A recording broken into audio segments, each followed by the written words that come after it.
who do not sign up to it and have a kind of feel more comfortable working within a diagnostic framework.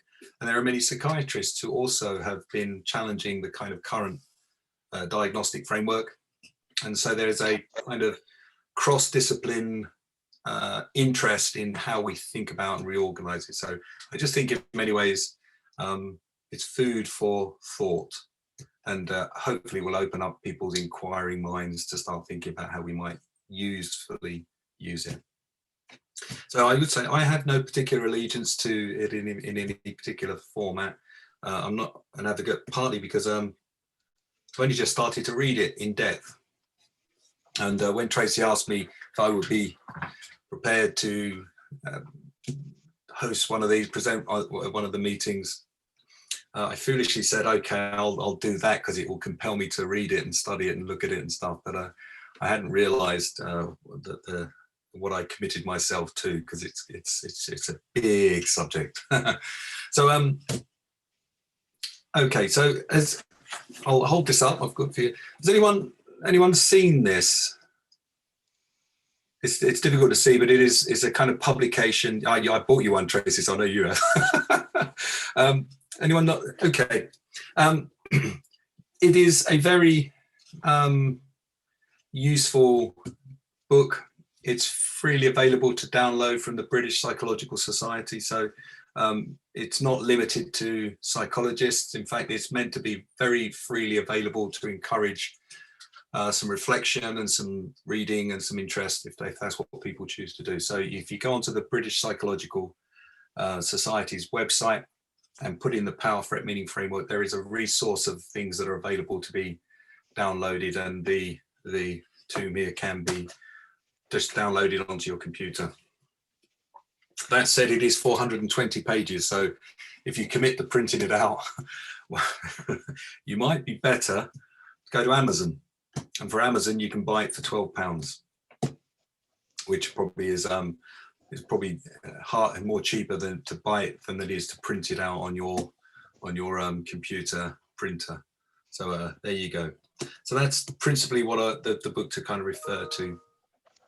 Now, I'm going to see if I can begin with a presentation. Now, the presentation is one that's actually pre-prepared by the British Psychological Society as part of this Power, Threat, Meaning framework initiative that sort of develops.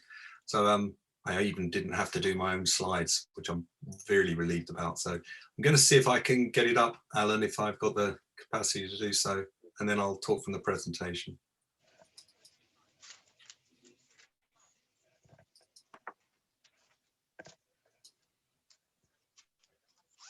Now, how do I share this? Share screen. Yeah, if you go to the share screen icon. Oh yeah, that's it. How are we doing? Yeah. Yep. Okay. You should be able to maximize it by going to the slideshow bit.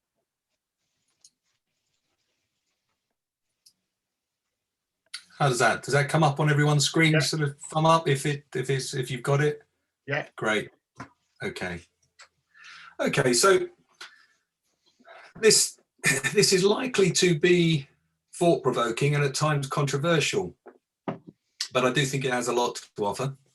So we'll just see how we go forward. So this is the Power, Threat, Meaning framework, and the kind of the title become more apparent as we go forward. Okay. So what's it for? It is principally a non-diagnostic approach. It's a kind of opposed or stands in contrast to a biologically driven kind of diagnostic framework around mental illness, disorder, and it sort of, I suppose, provides an alternative to medicalized approach within a sort of diagnostic framework. And it also is very culturally specific in its perspectives and practices. So it starts from a provision of saying this is very much around the sort of culture that we're in, and that other cultures may have a different perspective or a different way of utilizing this particular framework.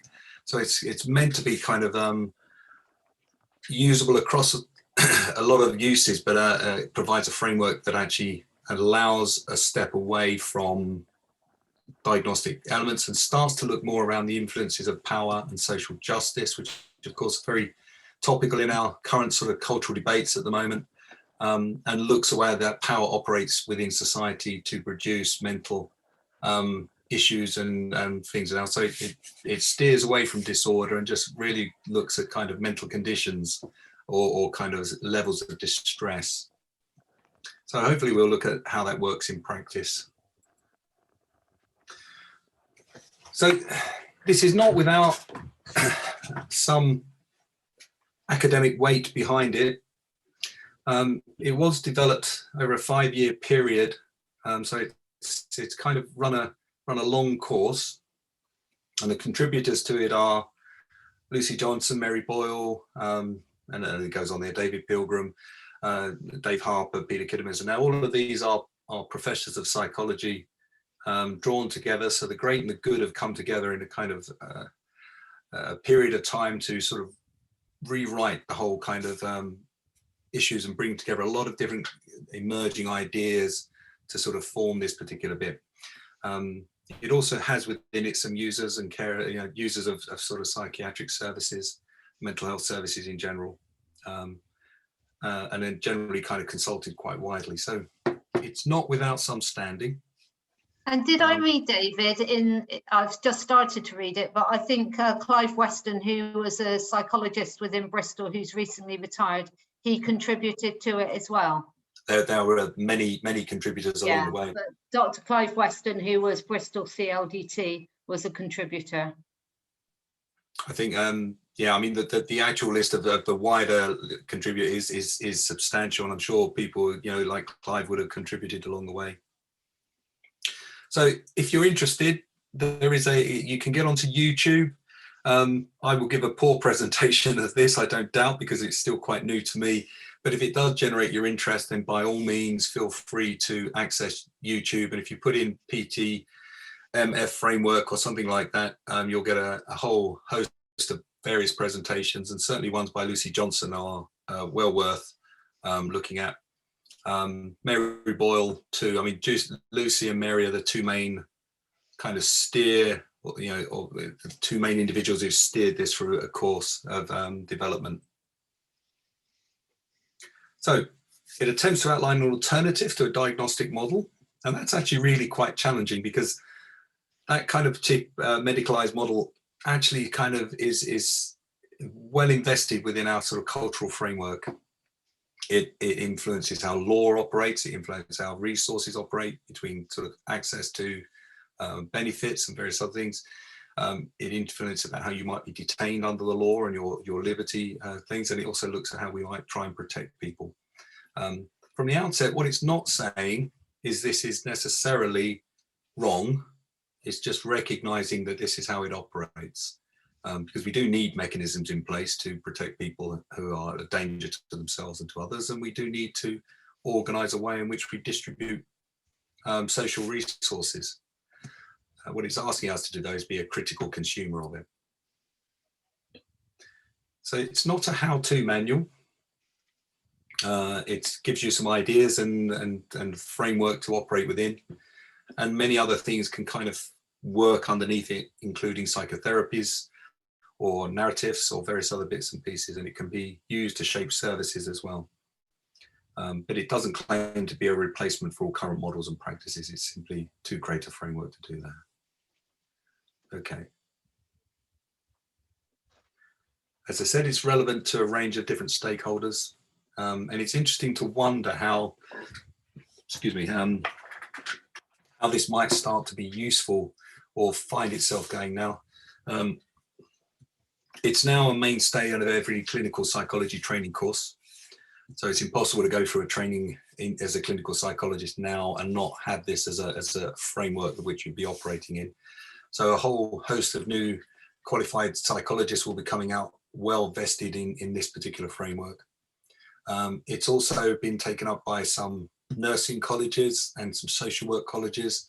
And I'm sure, Wendy, from your perspective as an OT, it will be kind of finding its way into those various other disciplines as it comes potentially more interesting to explore. However, it is quite new and at its first stage of development. It's not claiming to be a finished position. It's open to revision. It'll be open to developments, but it's the kind of first set kind of framework to see where we go. And it has attracted both national and international interest.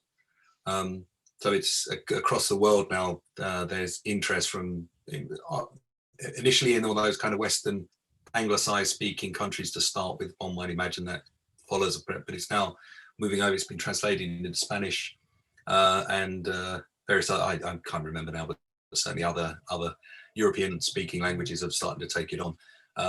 More recently, some interest in South Korea and in Japan. And so it's starting to have some interest across the world.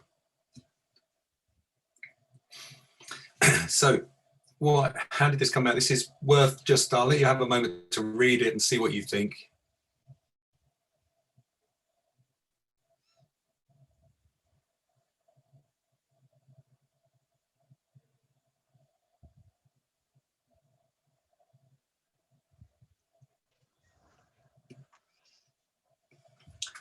So the DCP is a division of clinical psychology, which is a subsystem within the BPS, the British Psychological Society. And at the same time, this wonderful tome was being published as the new diagnostic manual. The DCP put out this particular statement charging that actually they felt that this particular system, as it refers to here, has significant sort of functional, conceptual and empirical limitations. And therefore it's right that we should explore possible alternatives. So here we are so far. Any questions so far?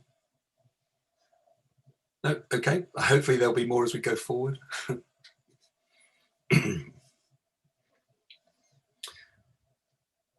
So what it argues for really is patterns of emotional distress, unusual experience, troubling and troubling behaviors are considered to be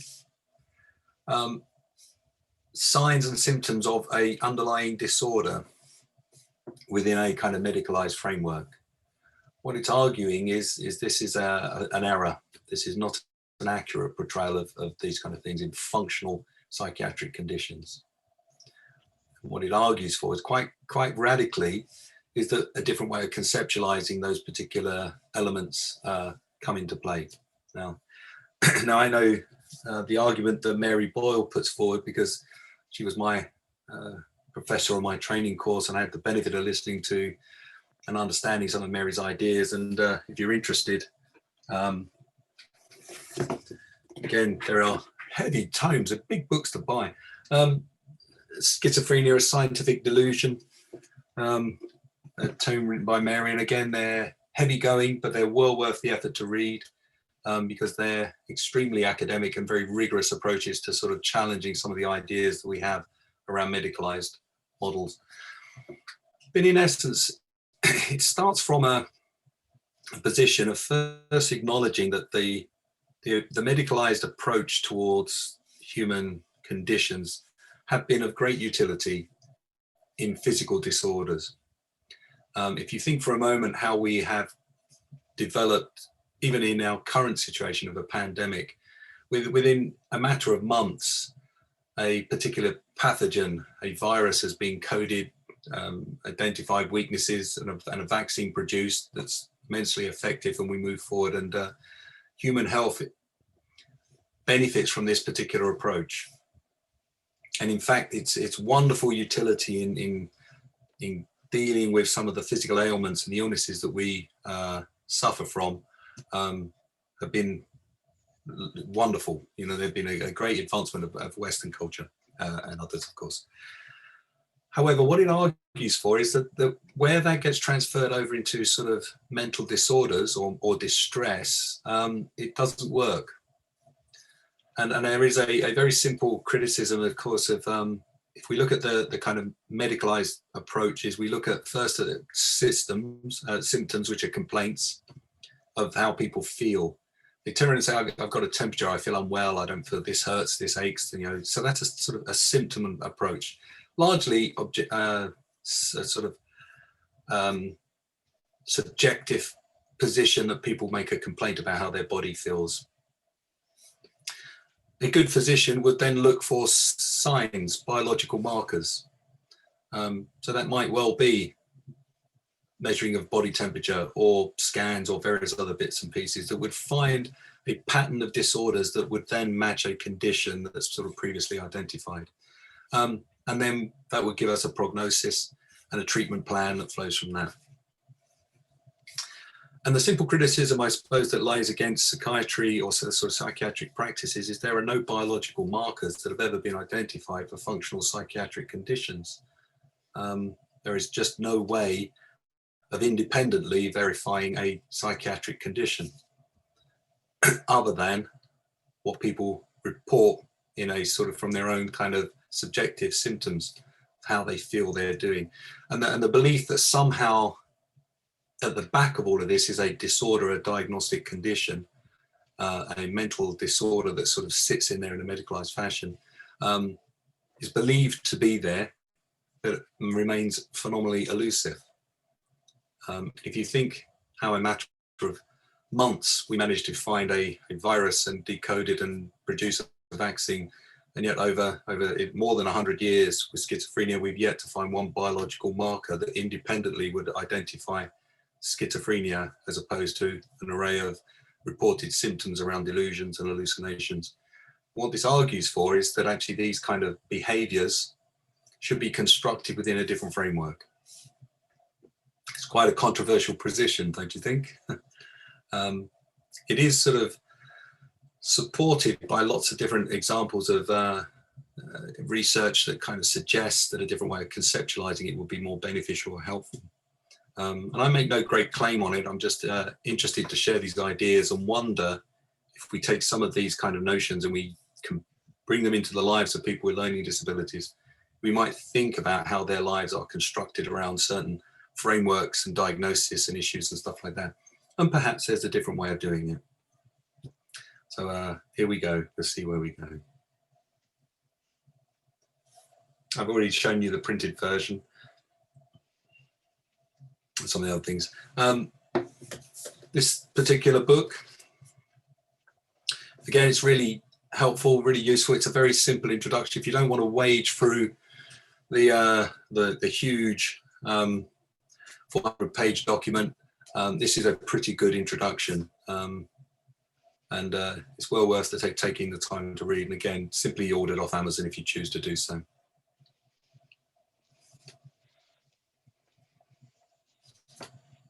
So what does the PTM framework do? Well, it's adopted in many ways a kind of trauma-informed approach, which of course is very topical at the moment. There are streams of this sort of coming from different directions. And largely now it would be impossible not to be exploring the implications of trauma-informed approaches towards interventions and treatment and conceptualization. The phenomenal work done by the kind of adverse childhood experiences kind of research initially in the States, but now kind of across all kind of societies now all looking at the kind of implications. And they speak volumes that actually childhood adversities, things that actually complicate or have a negative impact on sort of the emotionality of children's lives, have great implications towards the development of distress in adult life. Early starts of attachment-related disorders or attachment-related issues, and then developed into this kind as we go forward. It also looks along neurobiology, a much range of philosophical basis, sociological and psychological literature. Now, what it doesn't do is say there is no biological, physical manifestation of disorder. In fact, what it argues for is that all of us experience our world and our inner world in an embodied form. In other words, we have to feel it for our bodies. We have no other way of doing so. So it's not surprising that we'll find biological changes associated with experiencing distress. But what it's arguing for is that causal relationship changes.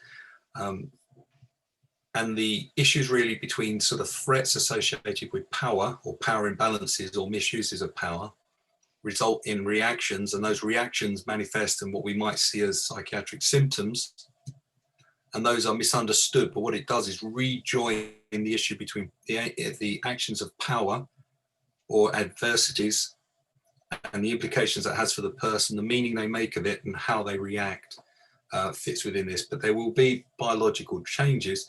It's just that there's not the assumption that they are the cause or the root cause of all of the kind of manifestations there. It's sort of interactional. You have a simple thought and biologically the neurons firing in your brain change. So it's impossible to, even at that tiniest level, to imagine they're not biological implications. It's not claiming that. It requires, though, us to sort of adopt a non-diagnostic approach, and comments like post-traumatic stress disorder, complex trauma, all of these things are brought under some form of question. Now, when I've kind of explored this, it would mean a fundamental change in the way that we engage in language and how we talk to each other professionally around understanding the sort of lived experience of one of our, let's say, patients or service users or clients, or however we identify. So it's a fundamental shift and a change, and one that I find quite challenging because I fall into, as we all probably do, these diagnostic labels that give us a shorthand to describe experiences. So it's quite a challenge. Which is one of the other points that it kind of rests on, is it recognizes there are trauma-informed things, but I think they prefer to see as adversities rather than trauma, because I think trauma supplies quite a severe degree of impact.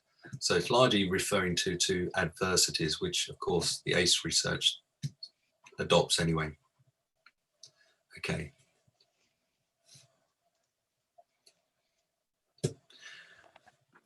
Mary Boyle, in her work, often refers to as a diagnostic and statistical manual mindset.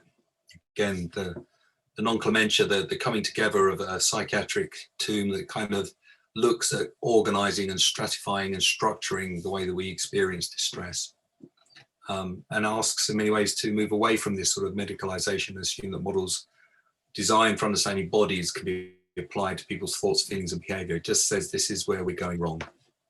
So there's a radical idea. Instead, it asks people to look at their kind of rational, relational, social, and political environments.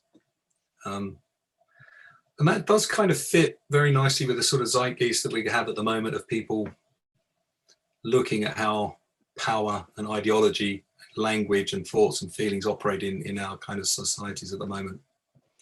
But it asks that we look at the people we're working with to co-construct or help or adopt the idea of forming a narrative around meanings in relation to these kind of experiences and how they impact and how they kind of manifest as symptoms in a diagnostic framework, but are largely regarded as threat reactions or responses within a PTF. Now, it is self-critical. It looks at a lot of the research out there, but tends to get stuck at these points. Everything causes everything. So what it says is often when this is explored, one of the kind of issues that comes against is, well, there's a whole array of adversities that people can experience, but there's no causal link between someone suffering child sexual abuse to necessarily manifesting in a certain framework or certain presentation. They could manifest that particular adversity might manifest in a completely different array of adult conditions and disorders that could happen. There may be no implication from it at all, and the person simply manages to survive such an adversity and carries on fine. Or say it allows for the kind of nothing might happen to something terrible could happen, but we can't really rely on a direct link between child sexual abuse and a certain pattern of how people might react. And that kind of causes a bit of a problem because there is elements of severity and interest and stuff that we might want to explore. It also kind of gets that everyone has experienced everything. In other words, most people have some degree of adversity in their lives. It doesn't necessarily mean that they're going to end up in a disorder, but how do we know that they, get some sense of it? And of course, everyone suffers from everything too. There are efforts to overcome these particular objections, and they're well worth reading through, but I can't summarize them for you here because they're quite extensive arguments that go in there. So it goes beyond a non-diagnostic way of working one-to-one. And it does allow for formulation, which I'm sure familiar with really as a way, which is ultimately a narrative formed with a professional individual drawing together a kind of particular narrative that takes in previous factors, current factors, how people have adapted, what resources they may have that they can use to sort of overcome these kind of adversities. So it supports a formulation, but it's a bigger and wider construct.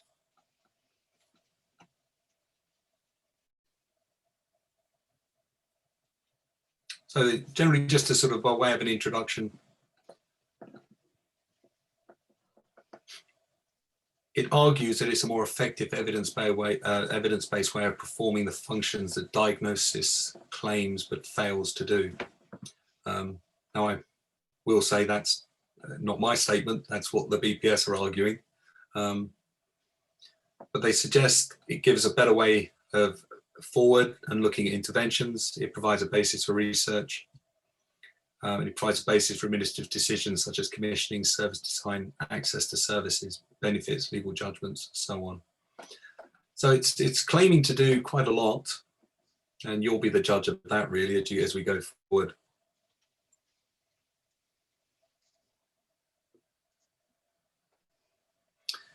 One thing it does do that I think is necessary is it links the individual's response to a particular set of adversities, looking at their history and circumstance, and says that it's understandable that if someone has an array of these kind of adversities that they would develop emotional distress and troubled behavior.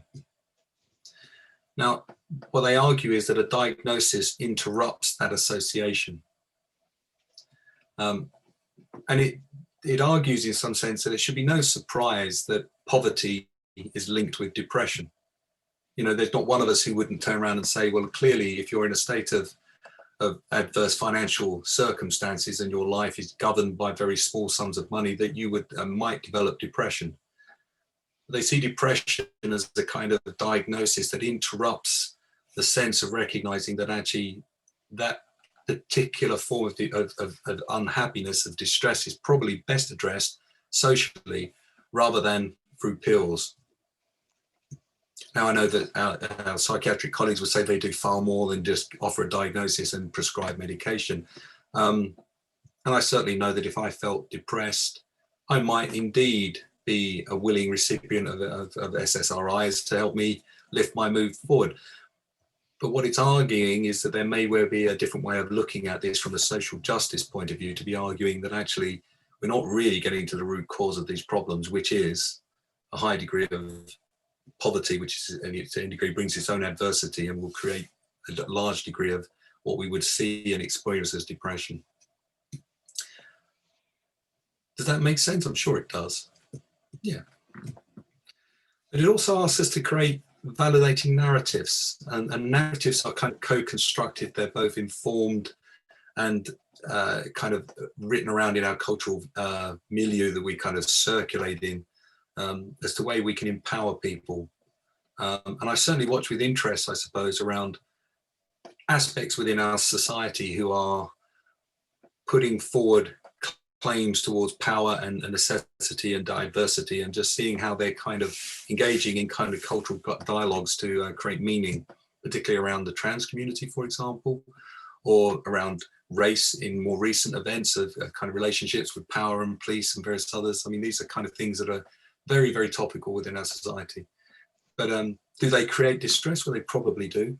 And these things may well be better understood within this particular framework. And so it does promote social action. Okay.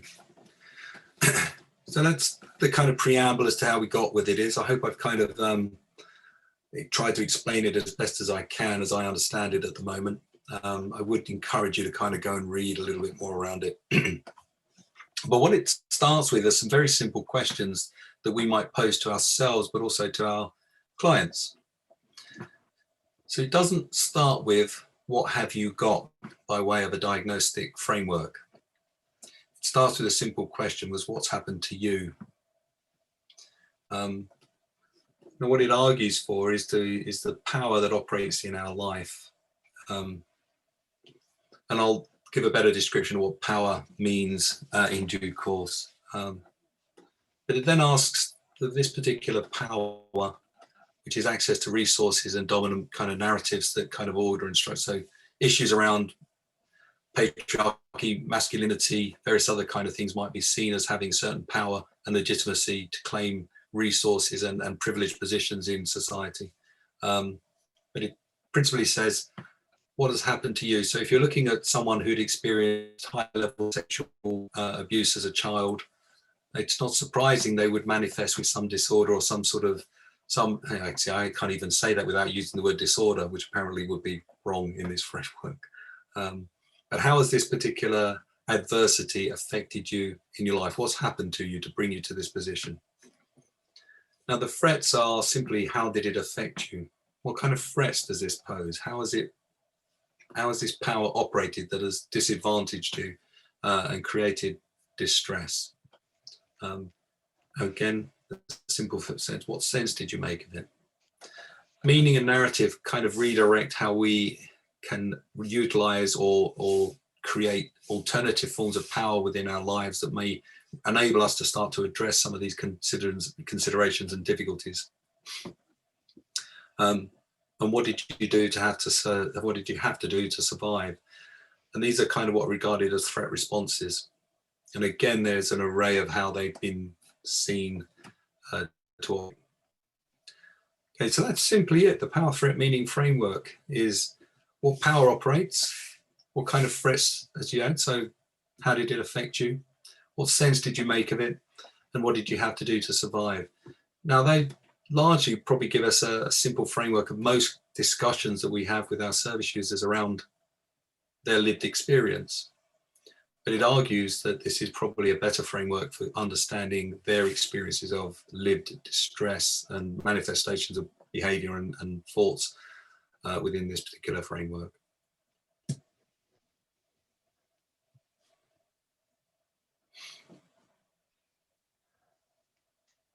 Okay. And again, simple questions of what are your strengths, what power resources do you have, and how might you gain access to different ways of power.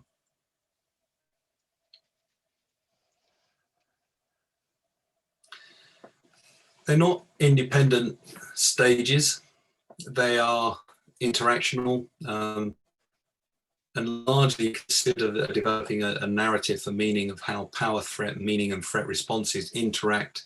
And you can imagine that you can see a sort of formulation evolving and developing out of these particular inquiries and questions as you examine someone's experience.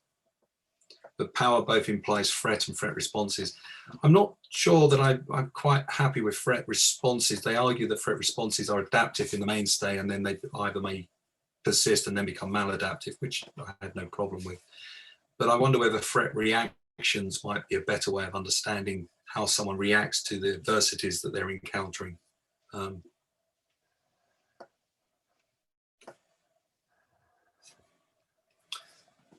So what is power? It argued that power is everywhere in human affairs, yet explicit definitions are rare. PTF defines power as a means of obtaining security and advantage, being able to influence your environment to meet your own needs and interests. Now, I suppose if we just stop for a moment here, and our particular interest is around people who are defined as having a learning disability and may have additional mental health problems. Within that kind of existing framework. It's interesting to ask the question about how that individual has the means to obtain security and advantage, because I think we recognise there's considerable disadvantage and insecurity. We all strive to enable to influence, so that individual can influence their environment to meet their own needs and interests, but are very dependent on us nevertheless to advocate or to facilitate, or sometimes to compensate for achieving those things. So I think it's a fairly reasonable position to argue that most of our service users, to varying degrees, have to contend with significant adversity because they don't have sufficient power in their lives in order that they can counteract or work against adversity. And that maybe one of the simple goals that we could hope to achieve for, rather than a kind of long list of outcomes, is to kind of work on the basis that how much of security and advantage does this particular person have operating in society, and how much influence do they have over their environment to meet their own needs and interests. And I would wonder whether that simple statement would be a better way of agreeing on outcomes for our service users, our clients, rather than a long list of outcomes associated with that. I'm sure that, you know, it could be broken down, but I'm open to see what people think in questions and debates as we go forward. But that's largely it, really, from a power point of view. Simple but quite effective. It argues that power can operate in many different ways. So there's legal power, economic and material power, ideological, biological, embodied power. I'll let you digest them for a moment.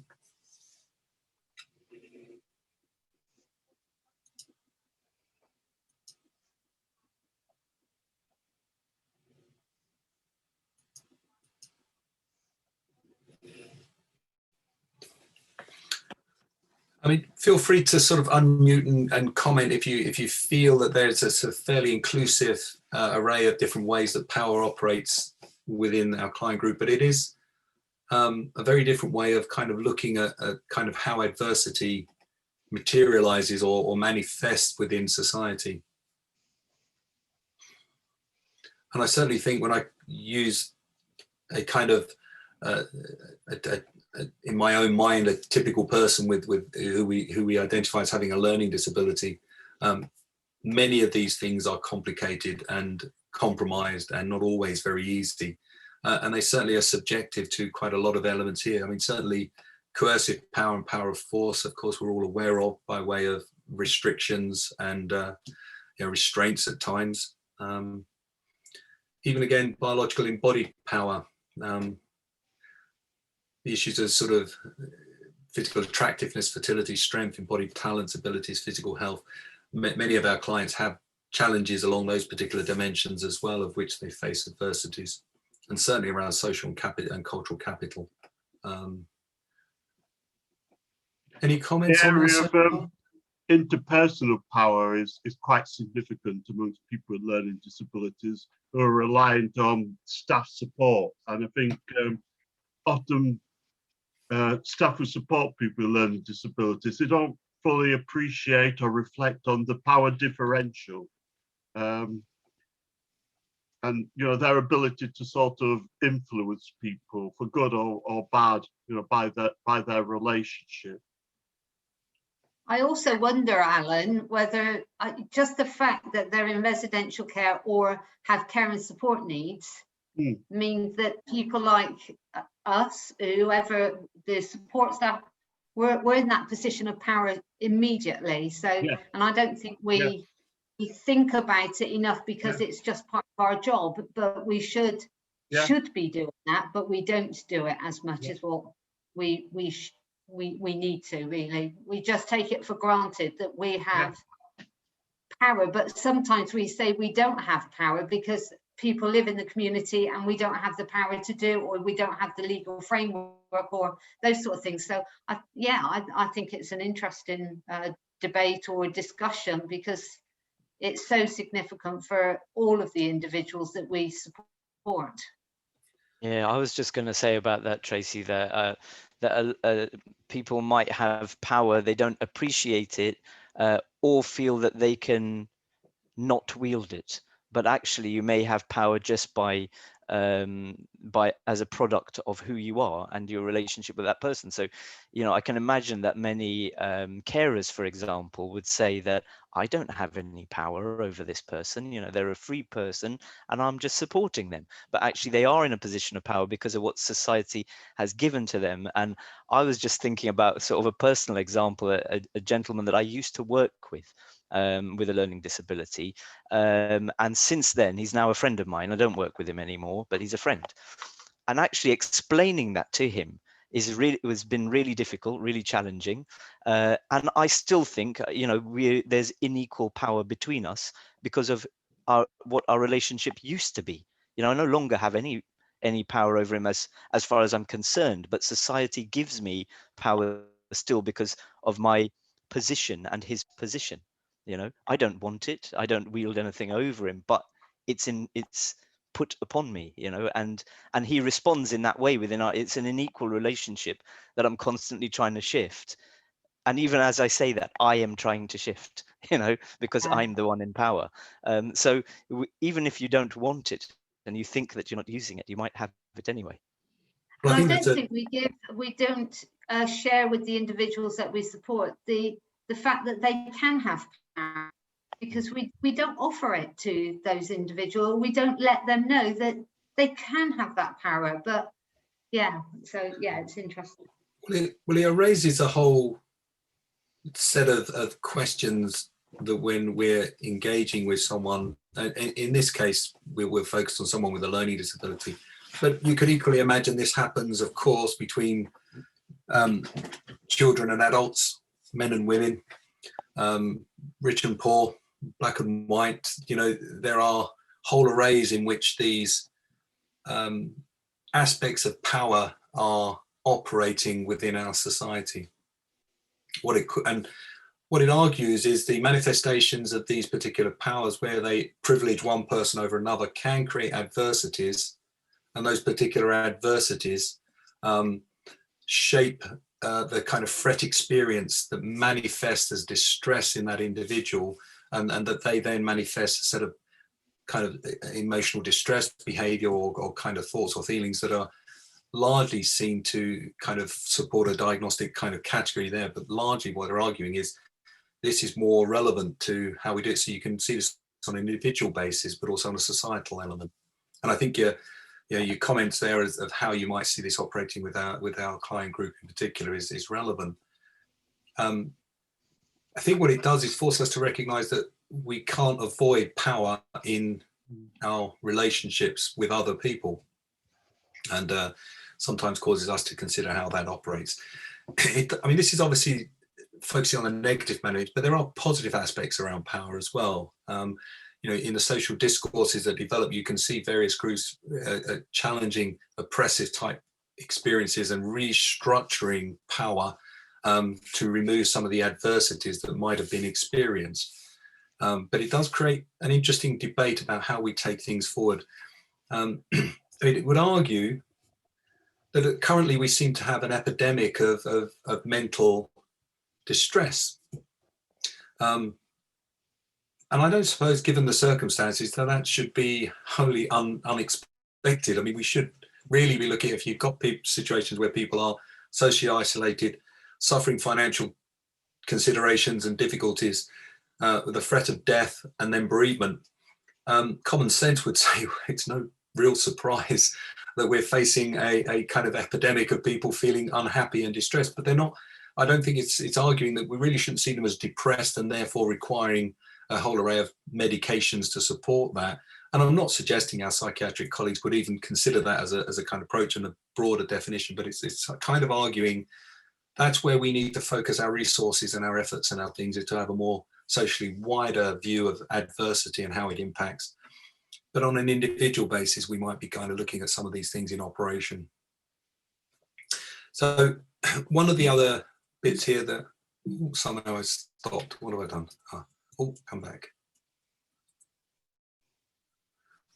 Probably the least obvious, the least acknowledged form of power is ideological power. Part of every other form of power. So ideological power kind of is broadly invested across the whole spectrum of the other powers that are listed there. but it's more insidious.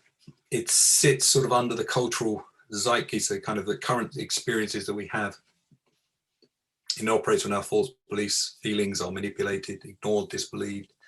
And it's interesting to wonder what ideological powers are operating around now with our client group, and whether it benefits them or creates a further disadvantage or adversities. I just think that's quite an interesting debate as to how we look at where that's going and what we might understand. And kind of the ideological power tends to turn social problems into individual ones. It can sort of sometimes define people as bad or mad. So it's interesting really about how we form an approach to the use or misuse of ideological power, and what things we might imagine. So can you think of any examples yourself where ideological power has kind of had an influence in the work we do? Because it is quite an insidious bit, but it's recognized as being quite prevalent. I'll leave that open for some debate.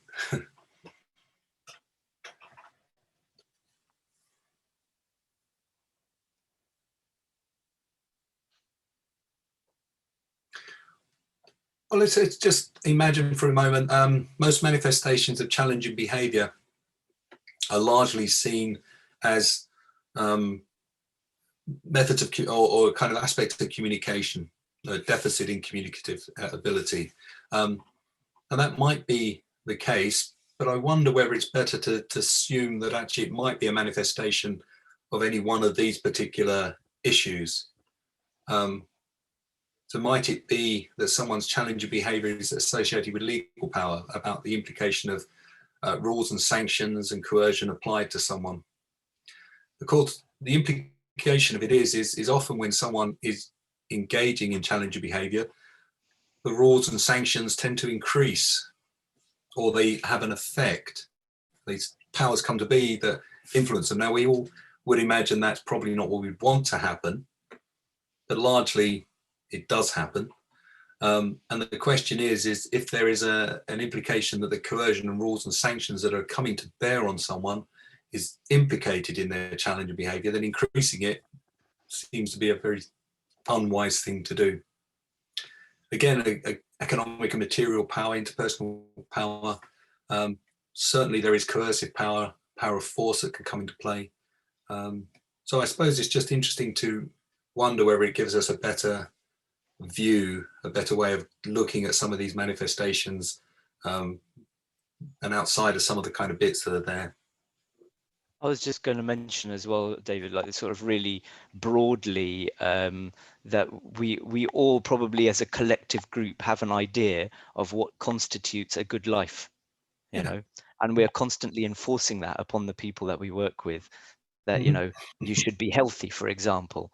I mean, if I was a man with a reduced life expectancy, maybe I wouldn't give two hoots about my diet, and I'd like to eat cheeseburgers every day.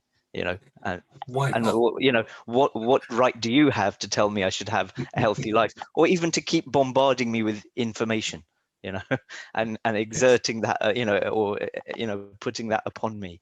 But that we constantly do that, isn't it? It's good for people to tidy up around themselves. Again, is it?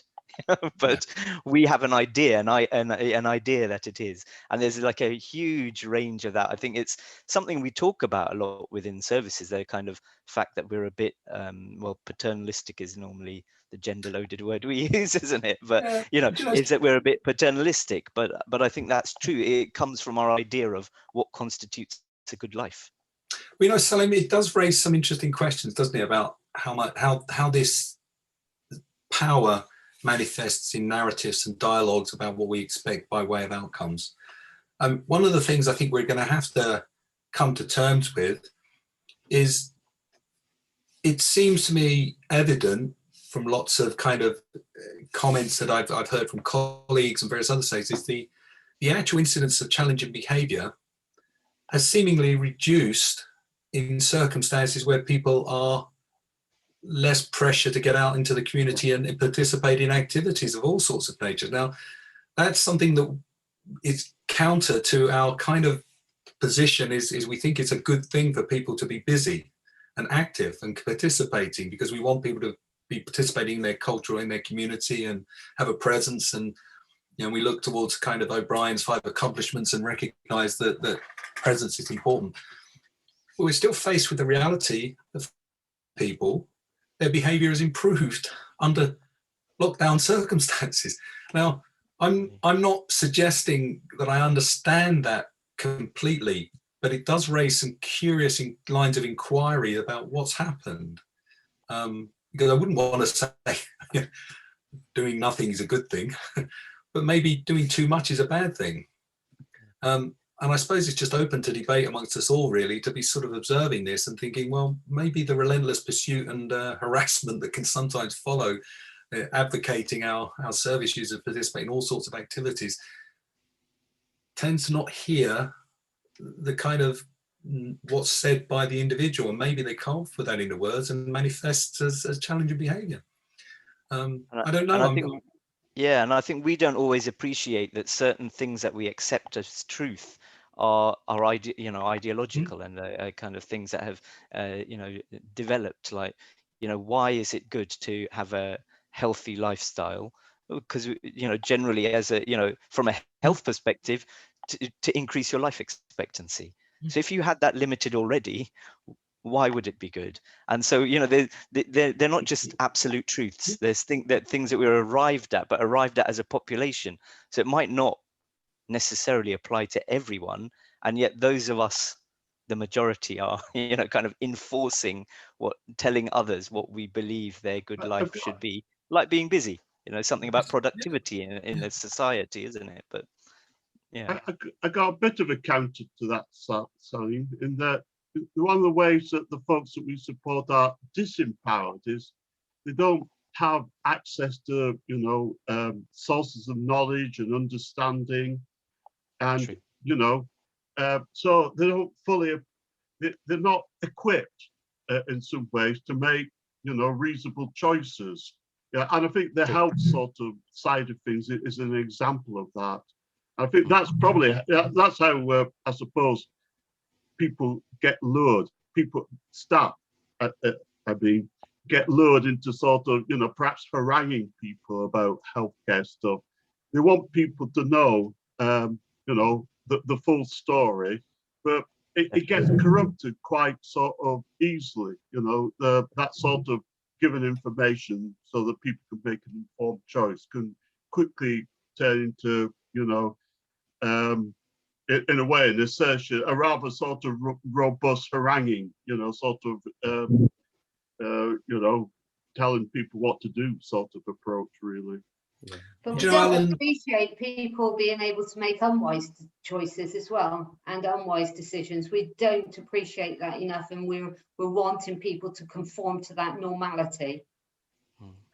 Well, I think, this kind of gets at what this slide's trying to identify by the sort of term epistemic injustice, which is from Miranda Fricker, is a philosopher who talks away about the way that knowledge is held in certain privileged positions and groups, and that there are alternatives that are often not shared or engaged with our service users for whatever reason. So it's interesting to have the same conversation, Alan and Sally, that you just had about what's the right position. And what it would argue is it really does depend on how that is manifesting as distress in the individual as to how we might approach that.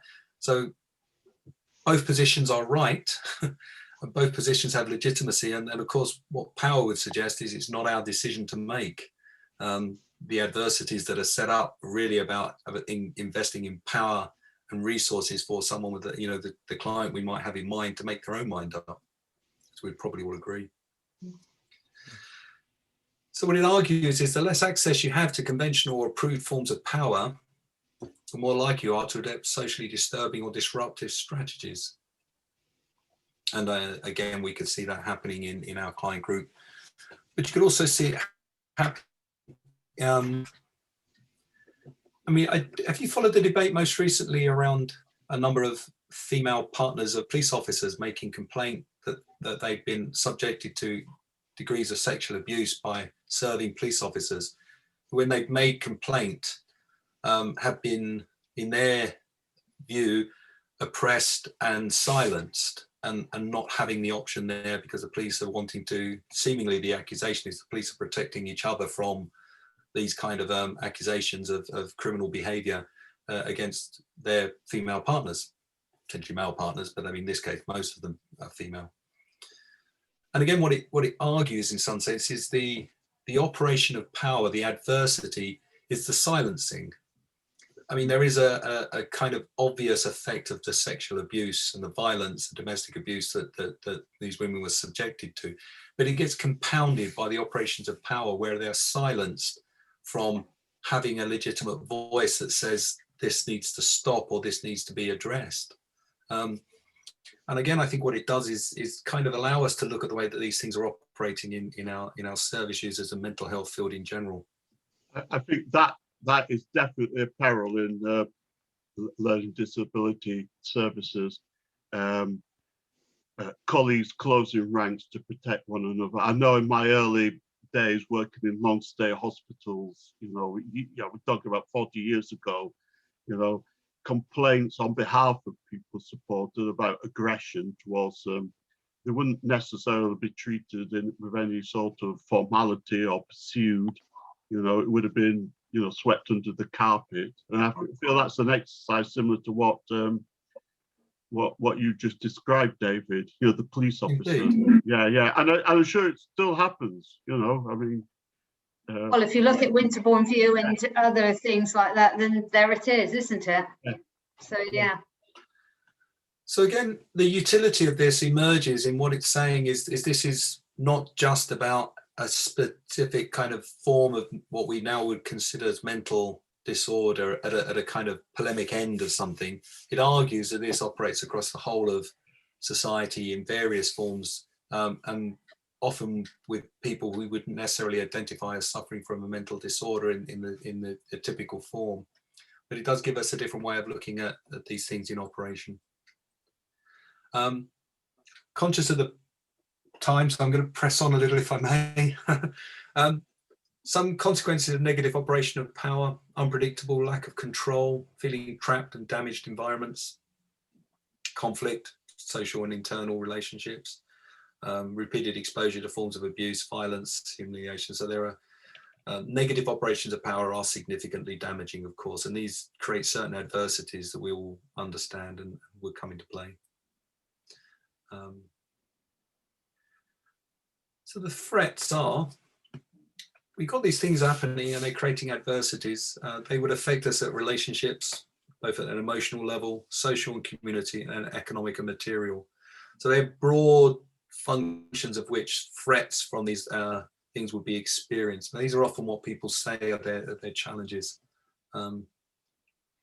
So it would argue that a child subjected to sexual abuse by a parent would also feel threats of rejection, abandonment, and isolation as a consequence, and that often be used as as we all aware, as a manipulation to silence a child from making complaint to somebody else who they may then receive some form of protection.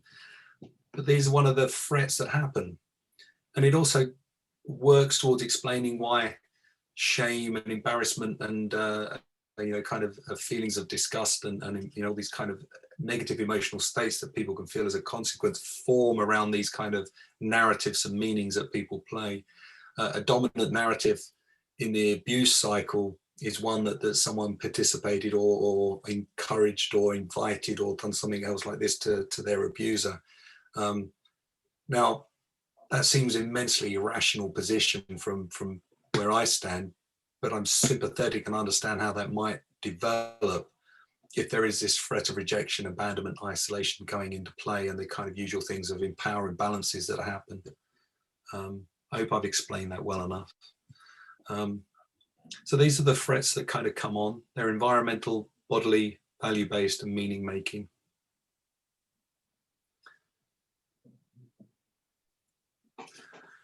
So what it argues in some sense is human beings in kind of compulsively try to make meaning and sense of their experiences.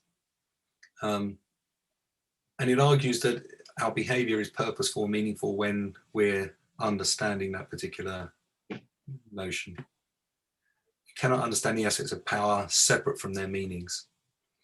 So largely the conversation is would say someone with experiencing a psychotic episode, which is largely kind of one of the argued kind of functional mental disorders that is a kind of mainstay of psychiatry is a psychotic episode, and argues that actually these experiences of hallucinations, delusions, kind of thought disorder and kind of negative symptomology run a course, but they're actually a reaction to the operations of power and adversity and threat responses to particular threats that people are experiencing.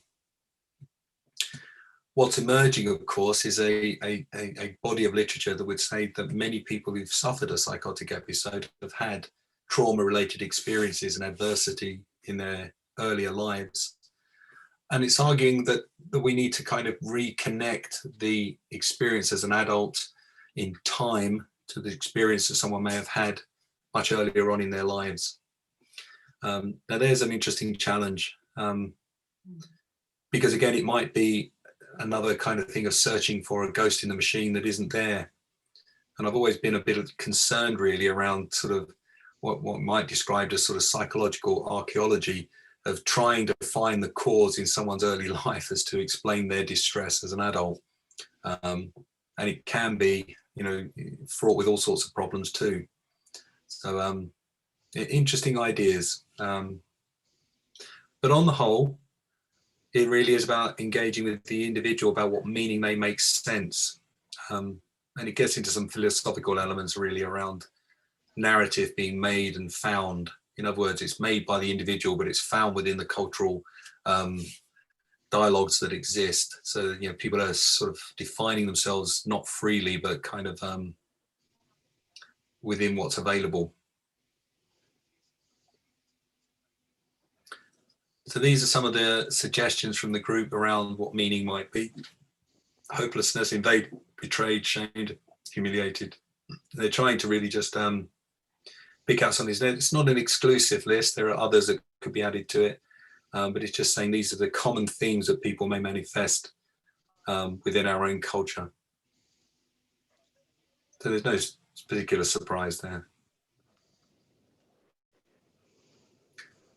Again, meanings are never purely individual. Language is shared with others. Memories reflected lived experiences. And how we should feel is shaped by cultural norms. There's a certain understanding really that most psychotherapies are really about meaning making. You know, you operate within a sort of framework of knowledge that fits around a particular therapy, be that cognitive or schema or psychoanalytic or whatever it is. There's a framework of which meaning is made and co-constructed. And I suppose the evidence of it is all these psychotherapies work in a similar sense, that if someone feels they can make meaning of their experiences within that framework, they tend to progress well, which suggests it's nothing particular about the therapy, but more about the engagement in narrative, the meaning making that matters.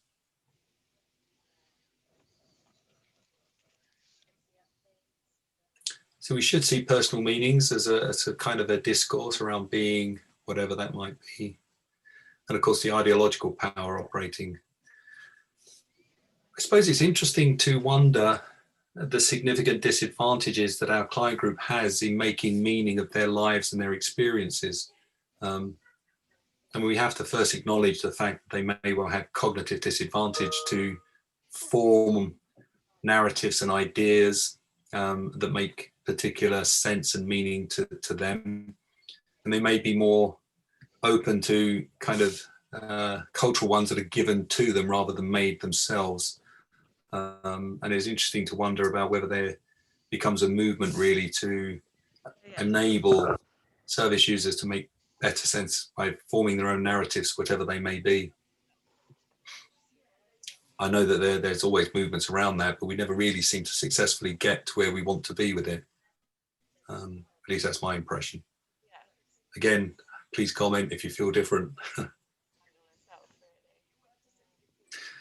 So it argues what we do to survive, threat responses. We've all evolved to understand these threats and reduce avoiding them, surviving them, trying to keep safe.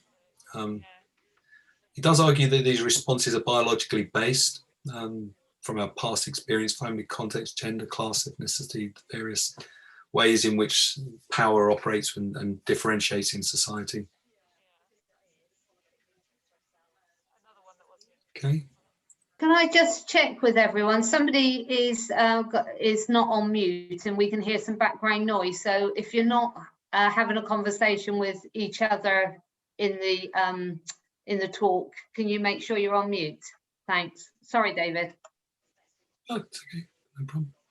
So some of them argue that they fall on a spectrum. So some of them could be more biologically based threat responses, moving along to more kind of developed and cognitive particular ways of responding. So fight, flight, flee, freeze, those kind of things would be more biologically based and seek safety. And I suppose what it does is also enable us to recognize that some of our service users may not have the necessary cognitive sophistication to develop threat responses outside of those physical biological reactions. And that therefore we should be more attuned to those sort of biological reactions that people have. So that might be different manifestations of those particular issues, really.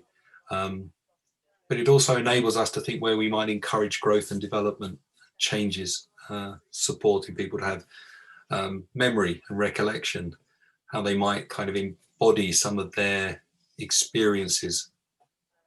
We shouldn't be surprised that people have amnesia or fragmented memories as well, because they may not be able to have it may be so disturbing and disrupting that the kind of threat responses involve forgetting or kind of poor encoding skills.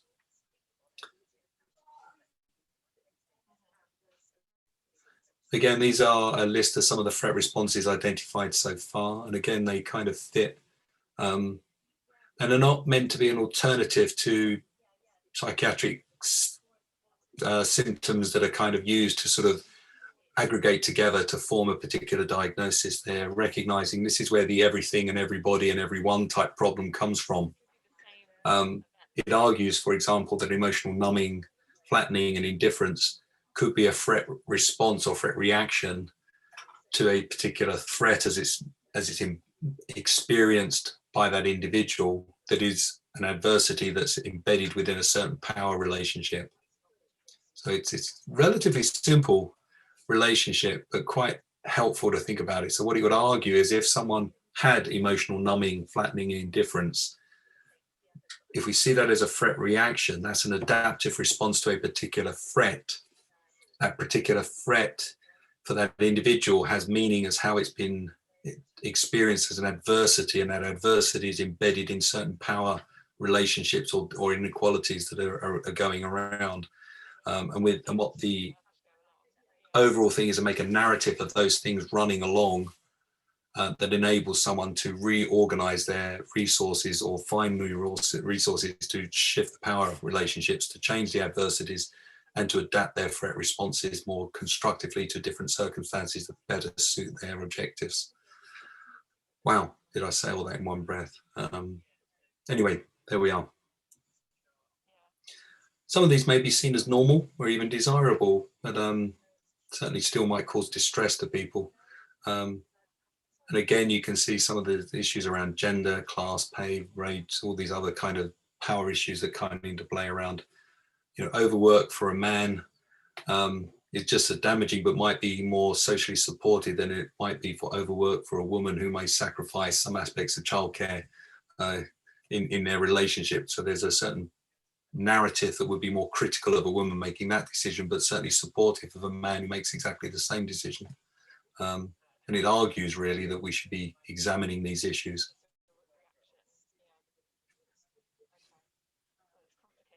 Okay. So they are grouped by common functions, and some of these are, for example, regulating overwhelming feelings is a commonly grouped function. So what it would say is that we may engage with a client, a service user, and we notice in many ways that many of their threat reactions, threat responses, form a kind of a function of regulating overwhelming feelings. We might see aspects of disassociation, self-injury, memory fragmentation, binging and purging. So these things might be kind of coalescing around this particular function. So if it's regulating overwhelming feelings, the narrative is really sort of saying, well, what threat was around that's caused you to develop these particular reactions? And it's almost kind of stepping back a little bit to start understanding how that might be manifested by certain adversities that have come up. So regulating overwhelming feelings would be something that you might imagine would occur with someone who's suffered some form of trauma or abuse. It's hard to say what that is, and this is where it's important, because these particular behaviors, feelings, emotions could equally happen from a child subjected to sexual abuse as they could from a soldier serving in a combat zone and suffering PTSD. So you could find as an adult hearing voices and use of alcohol and drugs just as likely in both of those client groups, both as an adult who experienced child sexual abuse during a childhood, or from a combat veteran having experienced combat. So interesting ideas. It's also protection against attachment, loss, hurt and abandonment, again, more primary ones. And again, what it would argue that some of these things manifest as reactions to threats. Preserving identity, self-image and self-esteem, and preserving a place within a social group and protection from physical danger. I suppose what's interesting is if we started to use these particular grouped common functions as we've got them here, would they give us a different framework of looking at the experiences or challenges we face of working with our particular client group? I still think they have utility. Overwhelming feelings, protection against attachment, loss, abandonment, preserving identity, placing a social group, protection from physical danger. Could all be quite useful ways of reconstructing how we formulate and understand people's behaviours.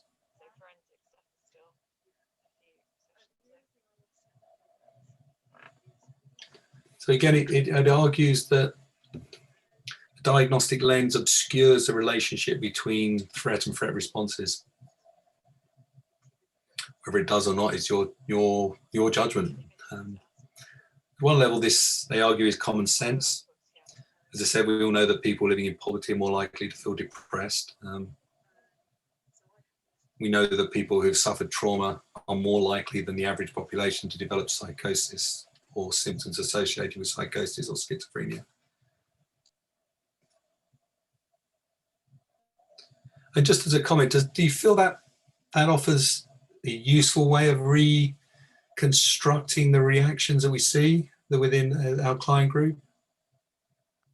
It feels very much going from a trauma-informed support perspective, David.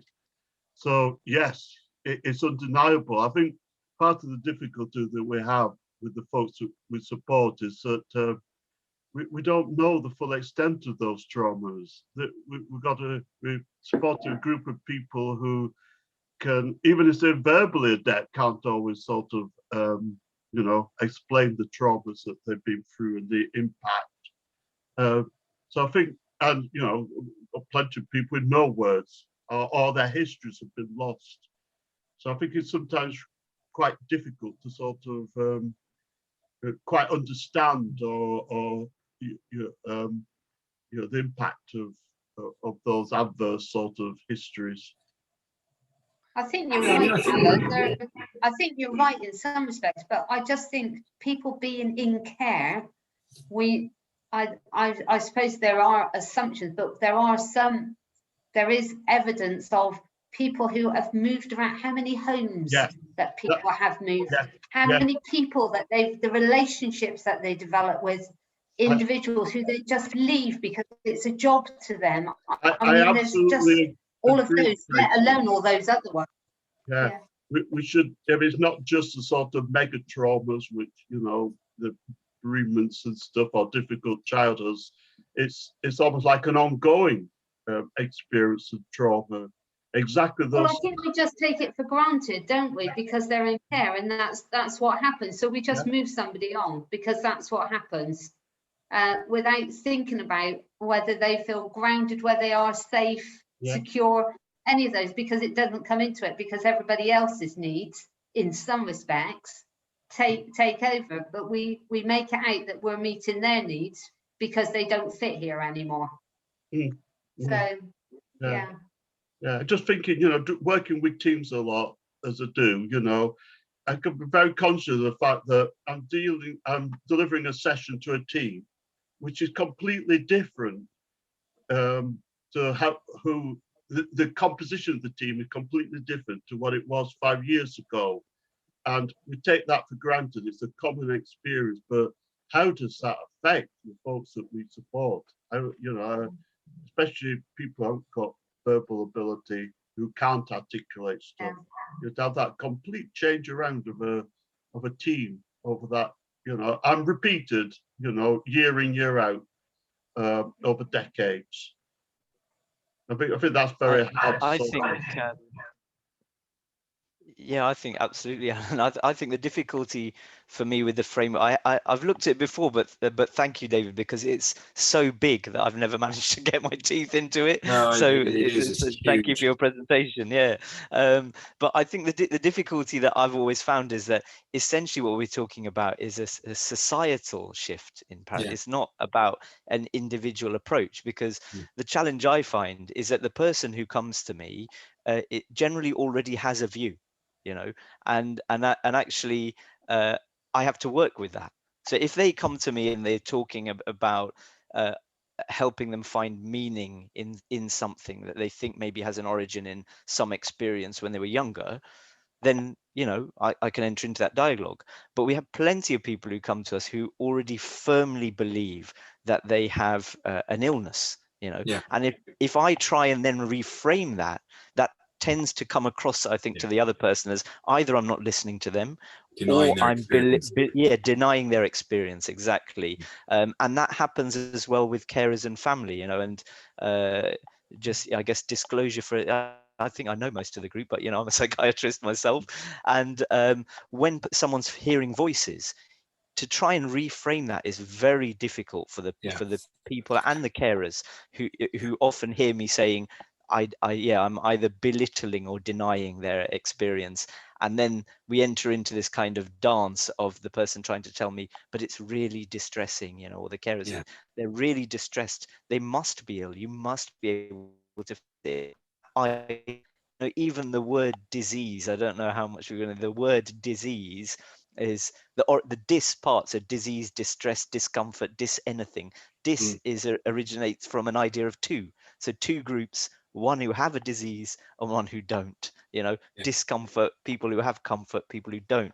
So we already kind of come into this dichotomy of two groups of people, and then we're trying to put a framework on it. But actually what we're talking about is this is a common, you know, it's a human experience. And so I think it's very difficult though, but that idea of illness is ingrained over, you know, going back to whatever 2,000-3,000 years of human development. Indeed, and I think that's why it's arguing that it recognises it's no mean feat to provide an alternative way of constructing, and the levels and extent that you've got to really rethink so much of what you've understood, because this particular narrative is kind of invested through so many aspects of our society, how we construct and understand distress.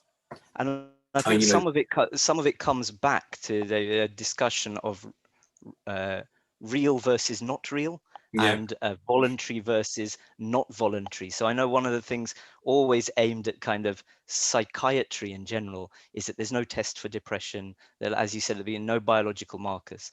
There isn't any for headaches either. I don't know if people understood that. So, but I wouldn't tell you that those don't exist and that they're caused by something else. There's no biological marker for autism. You know, again, like we wouldn't say it doesn't exist or it shouldn't be diagnosed. In fact, quite the opposite. We're going the opposite direction for autism.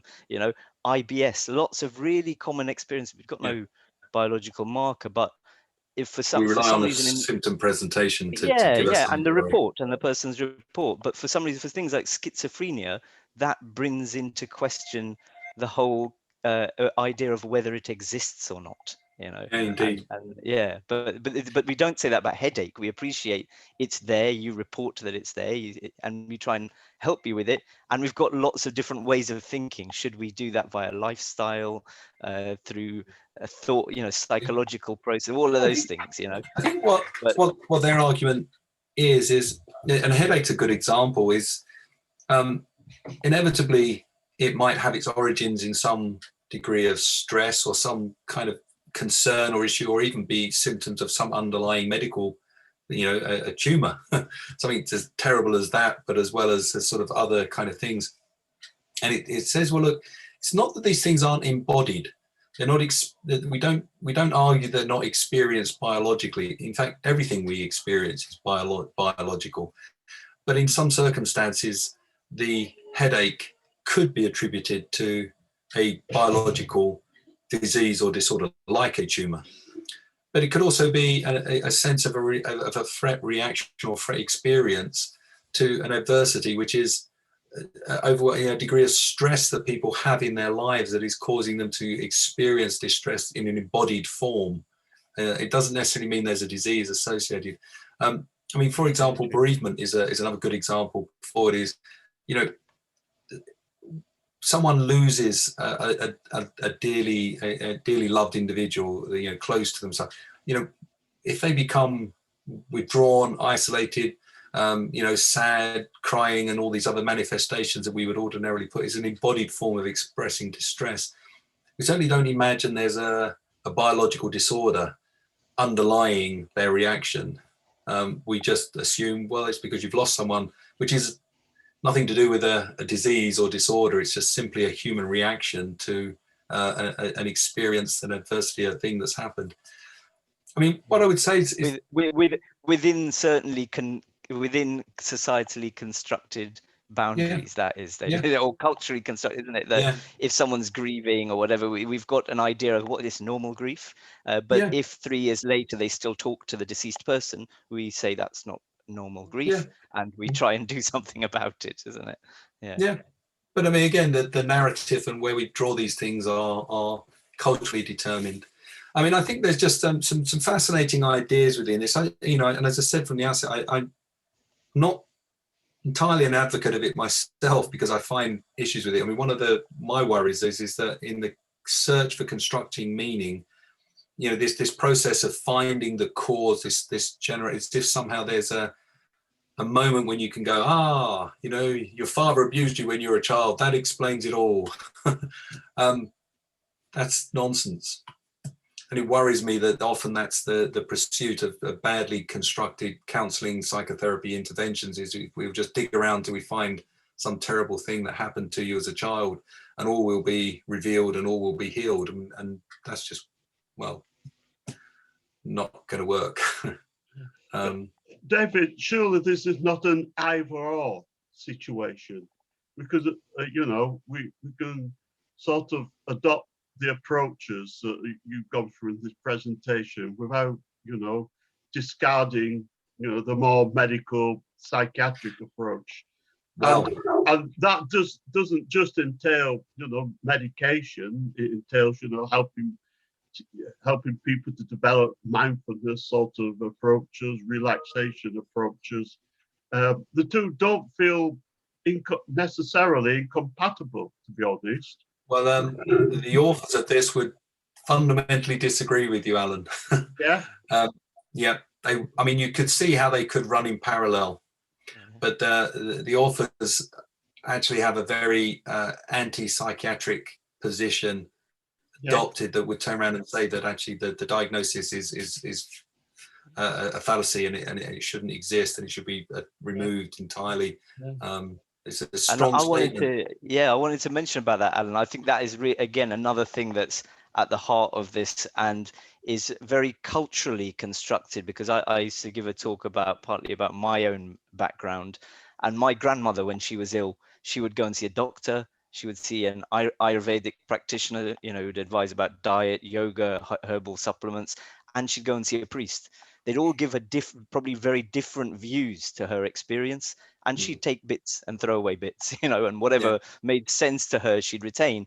But it's not like, I think within Western culture, we've got a much stronger idea that you accept one view and reject the other. So if a priest and a doctor gave you a view of something, which is the one that you follow? It's not like bits and pieces of both, you know, and they would advise you that the other one is giving you something incorrect, you know, and this is a better way of viewing it. So I think Western culture has grown that way, and there's I know a lot of things written about that came from the separation of church and state, but I think, yeah, we've got this idea that you've got to hold one of these views and reject the other, but where's the truth or the meaning in that? Yeah, I mean, I think they will be uncomfortable. That's even true of PBS, positive behaviour support. You know, psychiatrists did a study. They didn't feel that it was. But you know, psychology were very much PBS. So PBS was stuck in that sort of dichotomy as well, wasn't it? Yeah. Although I was, a separate point though, positive behaviour support is meant to be about, to a certain extent, being eclectic and having other sort of views. So I think it would support, you know, the trying to amalgamate, synthesize approaches rather than go for one solution. Right? Yeah, well, you know, the whole idea that challenges have a multi-component sort of basis, I think, was sort of fitting with that as well. I think, again, Alan, they fit with all of our ways of understanding or expanding upon trying to understand our you know, kind of clients, service users' experience. And again, I think it has utility. I'm not an advocate of an anti-psychiatric position to, you know, kind of say this is the only way. I'm certainly not that zealous about it by any stretch of the imagination. But like you, Alan, I tend to see a kind of an amalgamation. But I also recognise that you know, psychiatry doesn't have the evidential base that we'd all like it to have in relation to these elements, and maybe alternatives need to be explored as well because in the end this is about improving the lot for people who experience distress, and we all have that as our agenda. So I'm conscious of the time and sort of moving on, so I'll kind of just press forward because I think some of the conversations are great, but it'd be quite nice if I get to the end as well. So anyway, there are these kind of links really between these adversities and minor complaints and stuff, and they kind of are cumulative, and we find that with the ACE project is very clear. So we know that you know, if you have a number of adversities, they do tend to coalesce, don't they? So, you know, if you're in a home where there is a significant degree of financial imbalance or issues of power, so you're in degrees of poverty, you're likely to find that you've got a depressed parent. You might find that you're actually a member of a single parent family, or there, you know, so you get these kind of coalescing of adversities that can build up and create problems. You might be more vulnerable to sexual exploitation or various other concerns, or find yourself getting involved with the criminal justice system earlier in your life. But these are things that kind of then manifest. Okay, so I'm just going to skip through some of these in some sense. There's some questions there. There are general patterns that go. No, probably what I'll probably do is just present this last bit, and then we can kind of broadly have a discussion and then sort of wind it up there, because it is an immense subject and there's quite a lot there to do. But what it does is argue that medical diagnosis depends on pattern recognition identified through the medical lens, and that the power threat meaning framework aims to provide an alternative meta framework. It's not the same as replacing one system with another. It argues radically for a different approach. Has some utility, has some problems too.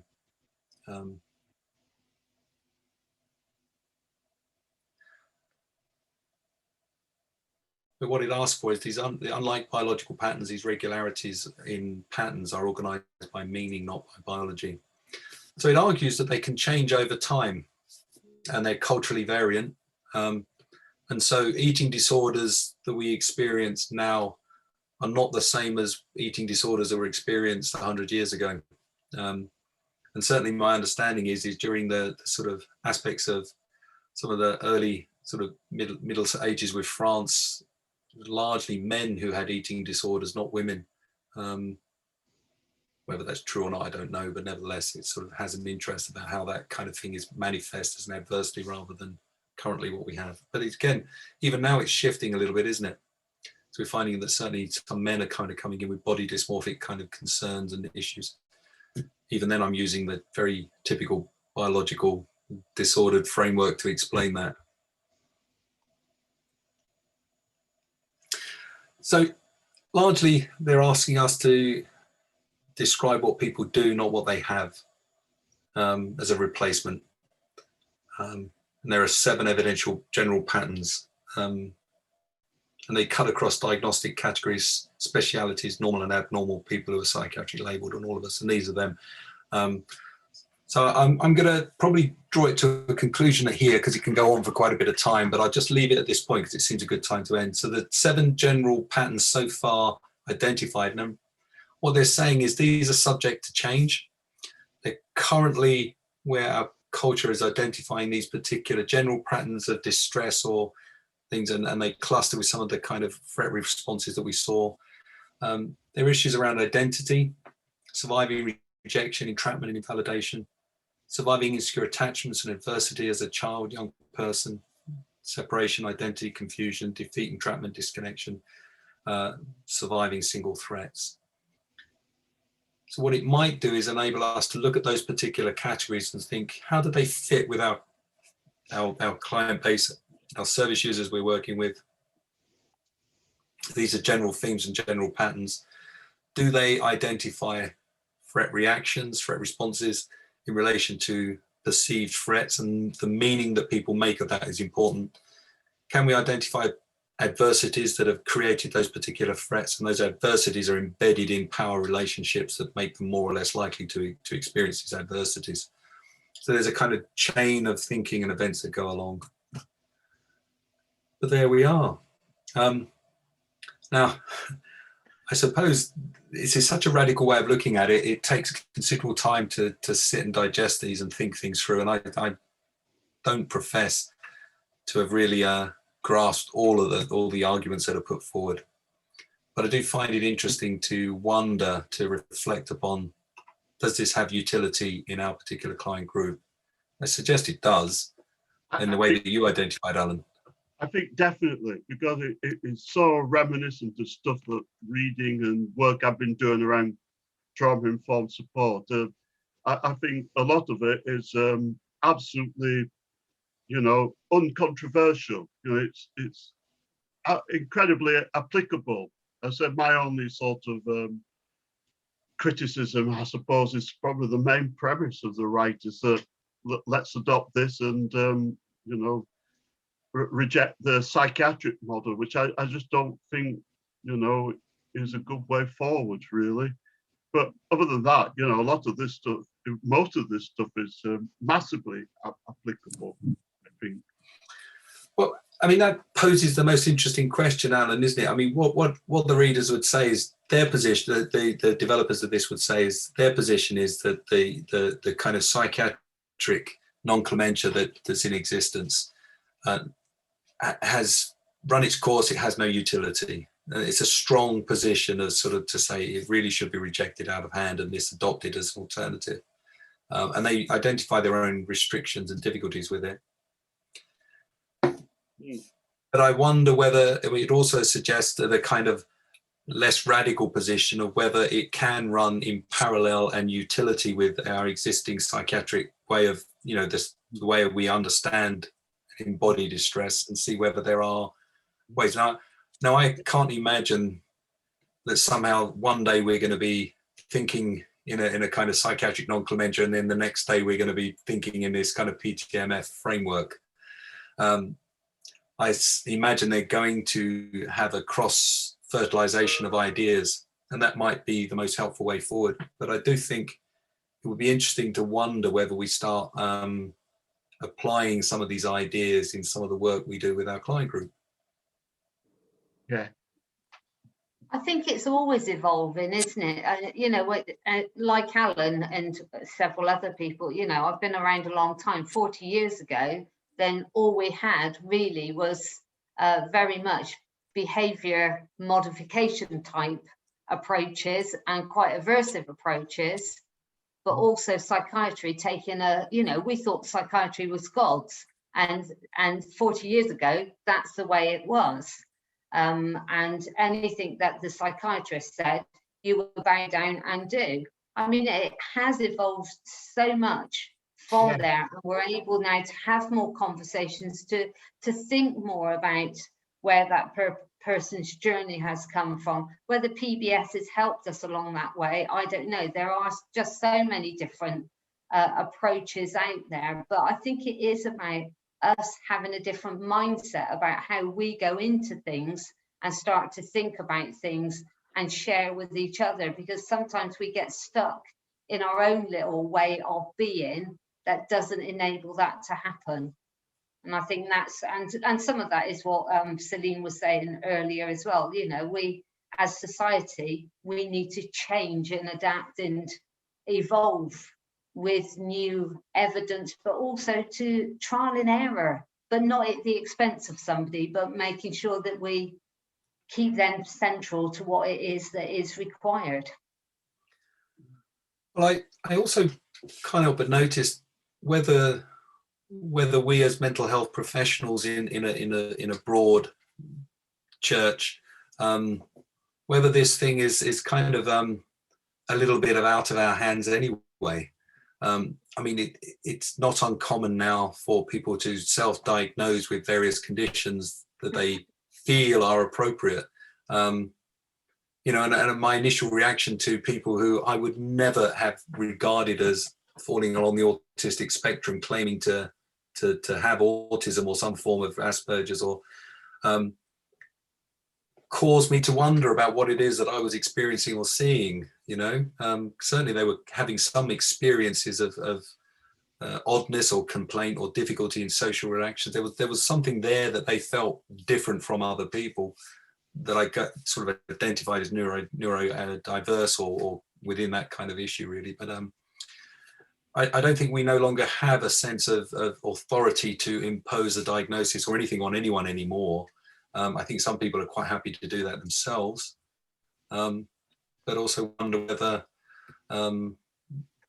we all accept that if we're going to engage with someone now, it must be a kind of less authoritative, prescriptive pattern, and much more co-produced, co-constructed, adapting meaning, trying to find the kind of themes that run through.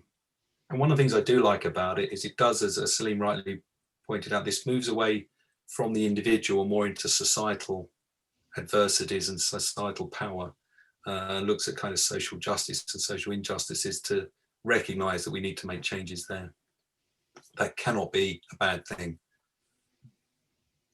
Just going back to the central premise, you know, about, you know, the sort of aversion to the psychiatric approach.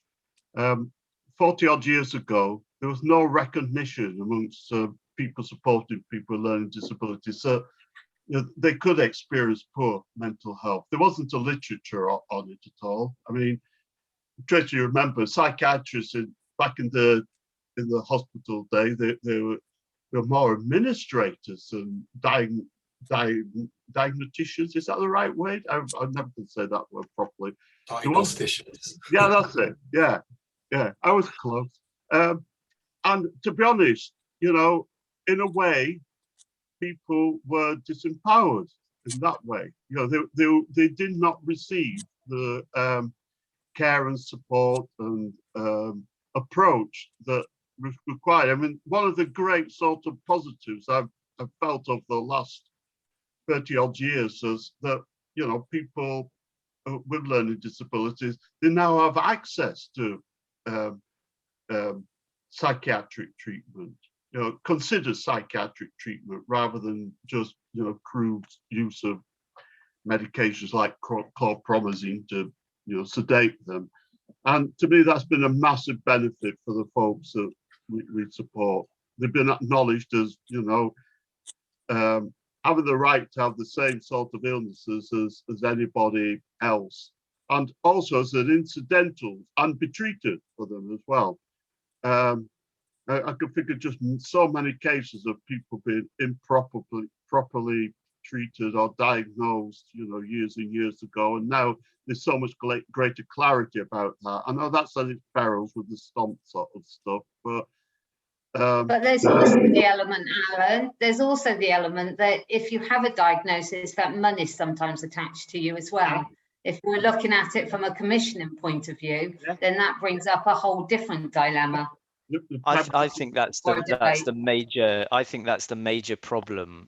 It's not the problem. It's how diagnosis has grown, and the obvious example of that is autism diagnostic services. They have exploded in the last few years. But why?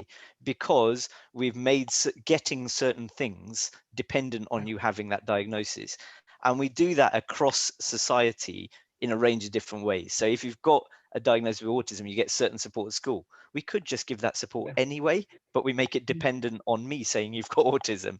If you've got trouble focusing on something, a certain medication might help with that, but I only allow you to have that medication if I say you've got ADHD. And if you are, hearing voices due to early trauma and you committed a crime, you're going to go to prison unless I say you've got a mental illness and diagnose you with something, in which case you might go to hospital. So we make all these different resources, medication, hospitals, schools, dependent on diagnosis. Doesn't need to be. We could just say we'll do that according to the person's needs, but we rest it on the top of diagnosis. There is another benefit though, Salim. If somebody has a diagnosis, which you can then talk to the people who support that person and explain, how does schizophrenia affect that person? That is massively helpful. It helpful in terms of, for example, with people with autism, creating environments which are really sort of more conducive to them, more beneficial for them. It's also helpful in counteracting, the negative attributions. Sort of, if you could explain to somebody that this person has schizophrenia, because of that, it affects them in that sort of way, it rather counteracts, well, such and such is doing that because they're, I mean, interestingly, Alan, is what the PTMF framework would argue is that's not always the case, and that for some individuals, the diagnostic framework offers a sense in which there is a disjoining from their adversity and their lived experience, both historically and current, that might be more beneficial to say, we know that people will hear voices as a matter of distress. Sleep deprive someone long enough and they'll probably hear auditory hallucinations amongst that. And, I certainly know I had certain visual hallucinations when I was under extreme stress of exams. So I kind of, it's quite easy to have these cognitive elements in disarray as a matter of just adverse experiences. What it argues for is the definition of a schizophrenia is an illusion. It's not there. And we can have these symptoms arrayed and still recognize that someone has an embodied form of distress and difficulties. But what it argues is that the threat response, i.e. an auditory hallucination, is subjected to a particular manifestation of adversities and threats that people have, which could be a hypervigilant state of being, kind of constantly ruminating, an outward experience of those things are coming from an outward perspective rather than inward. There are lots of interesting ways of reconstructing that. But what it argues is a psychiatric schizophrenic diagnosis, something that's given to someone, as Salim was rightly pointing out, and it's given under authority and power that can be very disabling for someone. It can also be very helpful enactment of power. Like Salim says, access to resources can depend on this diagnosis. The issue is what happens if you're excluded from it and still have voices or have altered perceptions or strange experiences? And this is the issue I think that it raises, is it's a cross diagnosis and a cross experience, and gives us a different way of looking at it. But, sometimes it can be very helpful too. Yeah, I mean, by I can remember when nobody was diagnosed with anything, so the assumption was it was all, everything that people did, it was under their control. It's just so much easier to sort of counteract that by sort of talking to people and say, well, such and such have been diagnosed by this would cause this. It's a condition which they can't help. It's not something, you know, just like any other medical condition. And it's amazing, you know, the sort of how much that, how more that makes people positive towards that individual, because they got something which helps to explain why somebody might behave, you know, as they do. I think it, you know, what I'm saying, it's all articulated, is it works better with people with the people being diagnosed on the autistic spectrum. What I would argue, Alan, is with a clever sleight of hand, it kind of says, for the individual that you might be describing, of which the diagnosis has great utility and help to explain abnormal behavior and various other things, the meaning, the narrative that is constructed around that might be a great benefit to the individual, so it fits. But there is equally an example where it doesn't fit, and that someone with a very different way of constructing meaning around their experiences and things like that, of which a diagnosis is given, might be terribly unhelpful. And I suppose what it's arguing is how that kind of plays out in power and threat responses and adversities matters. And again, I think that, you know, help us look in more depth, David, in some respects. If, you know, I support individuals who may have emotionally unstable personality disorder.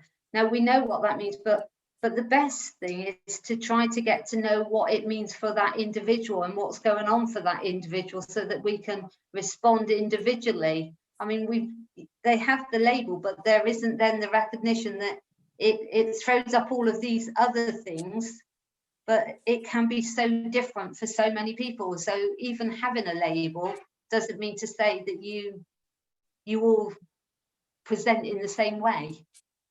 Yeah. But so also, it has to go back too, doesn't it? Go on, sorry. I was just going to say, I do agree with you, Alan, but also regarding staff attributions, sometimes when you have a label or a diagnosis and staff will say, well, they're behaving that way because of this condition, it takes staff out of the equation and they fail to see their role in that person's life and that power that they have over that person and how their actions can then impact. So sometimes it does work when people understand conditions, but then sometimes it feels disconnected from them and their personal experiences. So are you saying, Anna, that they tend to put all the behaviours onto that one sort of reason, you know, that particular diagnosis? Yeah, I guess I just think it can happen, and then sometimes staff can fail to understand their role in the situation and how that affects their support approach then. But that also brings it all back to leadership and culture, all of those sorts of things, and it's a bigger, wider issue then, isn't it?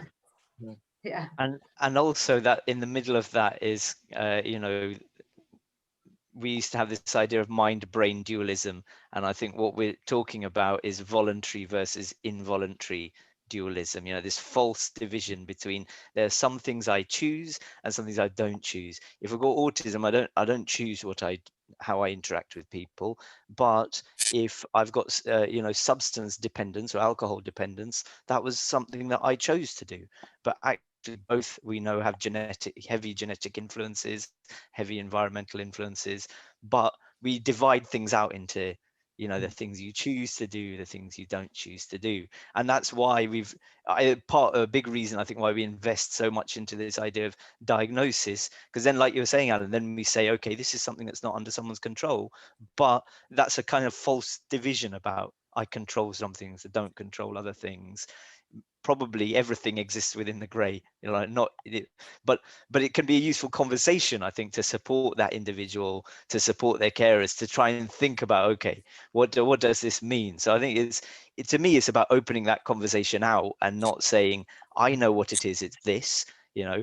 And I often, David, you might be interested to know, I often have this conversation with people about, when they ask me about diagnosis, I say, well, schizoaffective disorder was a bunch of old geezers at the American Psychiatric Association sat down and decided what it was, you know, and that's the reality, isn't it? A committee decided this is the boundary of the diagnosis. I mean, truthfully, I mean, this wonderfully manufactured book is done by a panel voting it's a panel on the condition. Exactly.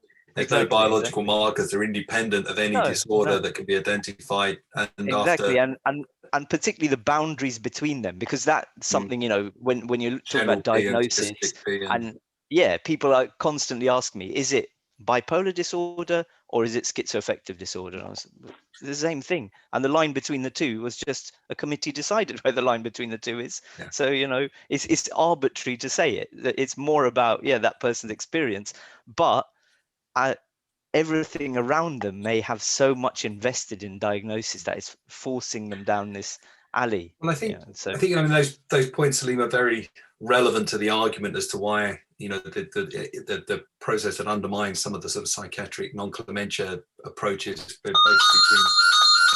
So sorry about that.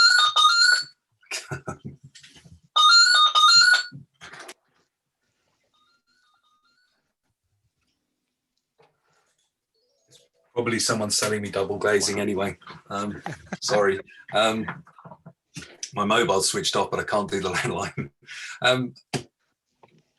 I think what it then might invite us to do is start to explore some of the kind of philosophies of science as well that kind of come into it.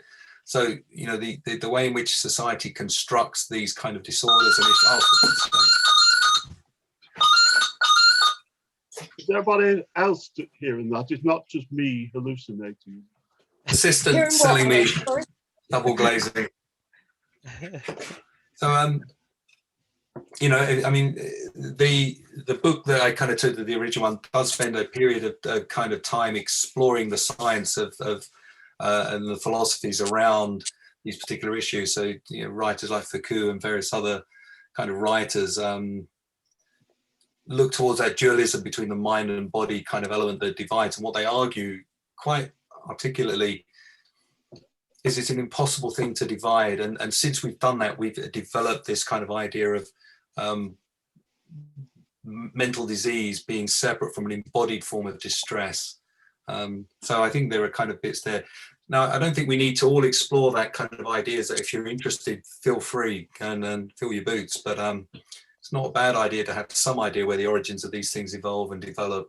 And not to give too much status, as you rightly point out, Salim, is that you cannot really have much confidence in a non-clementia system that decides what is anxiety and depression on voting rights as to who decides on that. That is not acceptable. We wouldn't do that with any other medical condition. Could you imagine? Well, we're voting on tumours, we're voting on diabetes, whether you've got it or not. You know, it's a nonsense because it moves into biological markers. But you know, the classification we often do, you know, you know, and some things we arbitrarily put lines on, you know, obesity, for example. Why do we have grade 1, 2, 3, 4, 5? Well, we do it because we don't want to give everyone surgery and medication. So we use it to decide where's the cutoff, and that's kind of voted. Where should we put that? You know, so there's lots of. I think you're absolutely right, David. We shouldn't use that, but it's something that's generally leveled against mental health. But actually, it isn't really the case. It's just that we don't realize plenty of examples from physical healthcare where we use the same kind of idea. But we also go through the gaps as well. Yeah. I think absolutely. What we can arrive at is we work in a system that has the operations of power, both psychiatric power, psychological power, you know, constructive power. All of these things are operating. The question in my mind is not whether psychiatry is right or wrong or psychology is right or wrong. It's just what's the utility?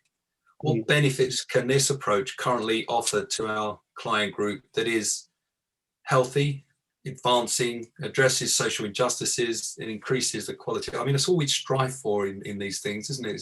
So whether we adopt one system over the other, or we see them running in parallel, as Alan suggested, or we see what utility do they currently have at addressing some of the challenges and problems that we face? And I would, to draw a conclusion, as we're fast approaching the end of time, so I can kind of step back from it always. I would encourage you to read more about it. You know, this is a great start.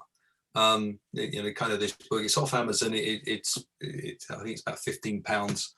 If you wanted to go for the bigger one, it's cheaper. It's only £12, I believe.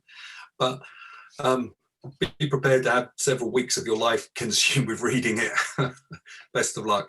But there are other bits and pieces that I was just reading, and I think it'd be interesting for us to continue seeing how this can have utility, usefulness in our client group going forward.